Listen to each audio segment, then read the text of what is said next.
Hey everyone, it's Jim and Charles from Mellow Amps, and we're almost done the PCB, so that must mean it's time to do the heater wire. So go ahead and grab your wire, your yellow wire that's stranded 18 gauge. Now don't confuse it with the ground wire. The ground wire, let me grab some here. It's yellow with a green stripe. See on that green stripe? That's the ground wire. Now, We'll need that in a bit. Yeah, I mean, if you mix them up, it's not the end of the world. But what we do want to do is we want to split this wire into two lengths. So just divide it up like this and go ahead and snip it. And what we're going to do is we're going to run them parallel from this point. So there's a plus and a minus over to here. Now there's 4 options, so pay attention. We're going to put the positive on this positive right here and the negative on this negative right here. And we'll just get started, and it's really not that hard to do. So we'll start off by stripping a little bit off one end of the wire. You're going to want to put a twist on it. Keep that stranded bunch all together. Do the other wire as well. We should get our iron heated up and ready to roll. I think for this we'll do it at about 365 C, which is about 680 Fahrenheit, maybe 690, somewhere around there.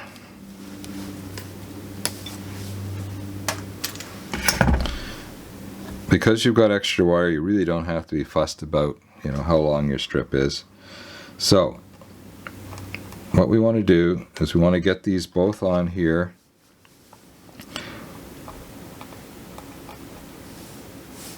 Like that. And it's probably a little easier if we get a little piece of shrink on now. So why don't we cut 4 pieces of shrink. So something like this in length is all you want. Just make them all roughly the same size. Roughly 1/2 inch or maybe about 1.5 centimeters. 12 millimeters. Something like that. There, that'll do. So we don't need all those pieces. Let's get them out of the road. Now when you're working with heat shrink, it's really important that you use a hot air gun. Do not use an open flame. Let me repeat that. Do not use an open flame to shrink your heat shrink. And don't use one of the big hot air paint stripper guns either, or you're going to melt something. Yeah, you could damage a component on the board. So these mini hot air guns are just awesome. We actually carry them in the store under tools. But if you don't have one of these, maybe a hair dryer or blow dryer with one of those little focused nozzles will work. You don't want something with a big wide open nozzle. Something this small is perfect. I love this little gun. I've had this thing on my desk for years and years and years, and I've yet to wear it out. So they're good little things, and they're not expensive. Okay, hop to it, everyone. Okay, so just go ahead and bend your leads back a little bit so it'll stay put, just like that. A little tiny drop of flux.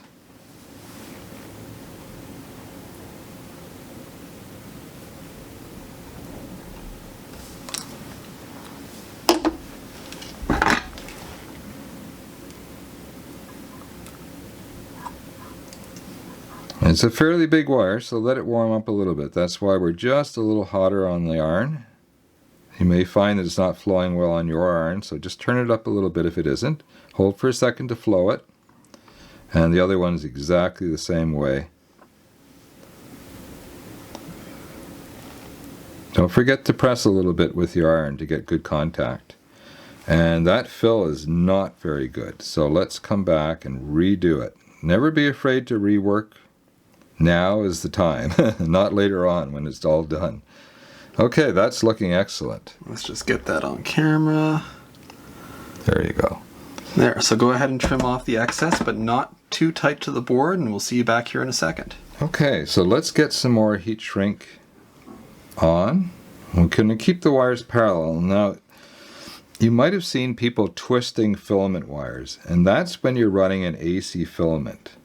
In this case, we're running DC, and when you're running direct current, you don't need to twist the filament wires because there is no field around these wires to bring noise into any sensitive part of the amp. Now, sometimes you can, just to help with wire management, but in this case, we're drawing so much current with the heaters on these big power tubes that any extra length is actually going to drop our voltage a little bit, so we don't want to twist. Yeah. So I'm actually just fitting the last one to make sure I get everything in the right position, and then I'm going to get it out of the road, and I'm going to get these shrunk on, and I'll see you back in a second. Okay, so we don't want to actually shrink the last piece. What we're going to do is we're going to move it along and just get it out of the road. Once this is cooled down, otherwise you might accidentally shrink this down. Yeah, so now we're going to fit.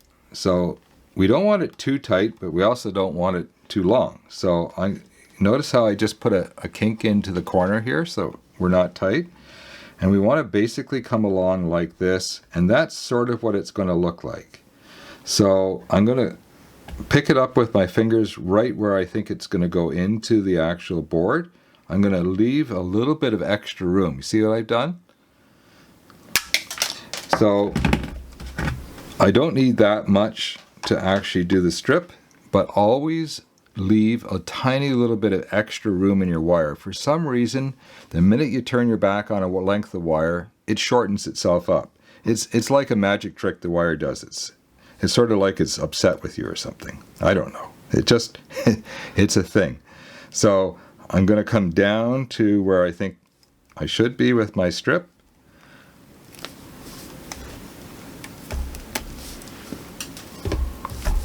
And I'm going to check the fit.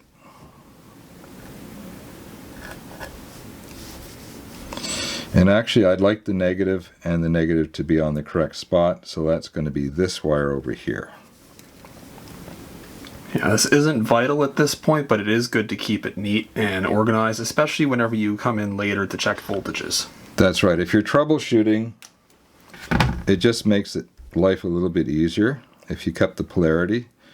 The circuit itself would work fine if you turn it around backwards, because we're just basically connecting up two ends of a filament, right? So the wire really doesn't care whether we've got the positive on one end and the negative on the other end. Okay, that's looking pretty good. If I get that to stand up a little bit, that's going to be a good fit. Why don't we do the other positive while we're at it? And the same thing happens when you're doing AC filament wire as well. Okay, that's looking excellent. So let's go ahead and flip it over. Well, I think actually we're a little bit long. What do you think, Charles? Yep, okay, so let's go ahead and trim that back a little bit more. Now, it won't take much to get that tighter to the board. So I'm going to take just this much off.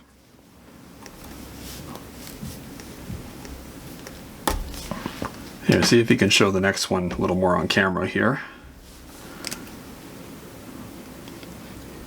Yeah, I'm not going to take too much. I can always do this again if I have to, but I don't like to do things 3 times, so twice is good. So I've got quite a length of wire, but it doesn't matter. We're going to snip it off in a second. I'll get a good twist on that. I'm going to check again to make sure I keep my wires oriented so that we can get the negative on, and that is this one right here. We got a good view on the camera, Charles? It's not terrible. Let's get it over a little bit. Yeah, if you have trouble getting the wire through the hole there, you can snip it a little bit short, and sometimes if you snip it on a bit of an angle, it'll actually help fit it through. Let's do that right now.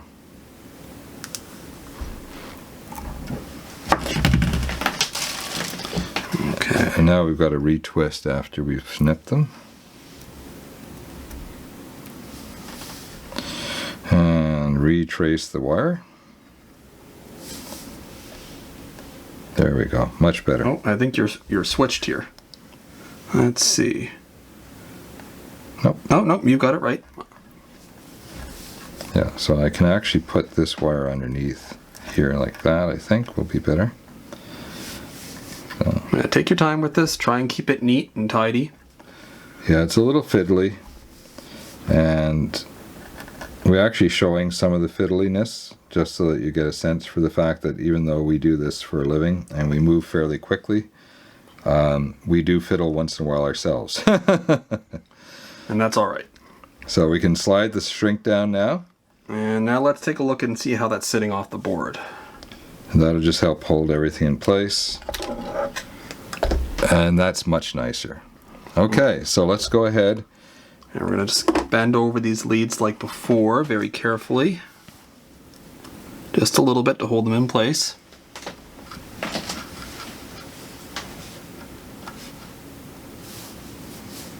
Okay, I think you know what you're doing. We'll see you back in just a second to finish up.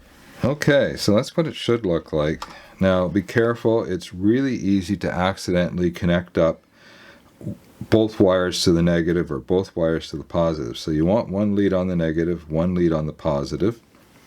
And you want good flow through. And we don't have it because it didn't flow through.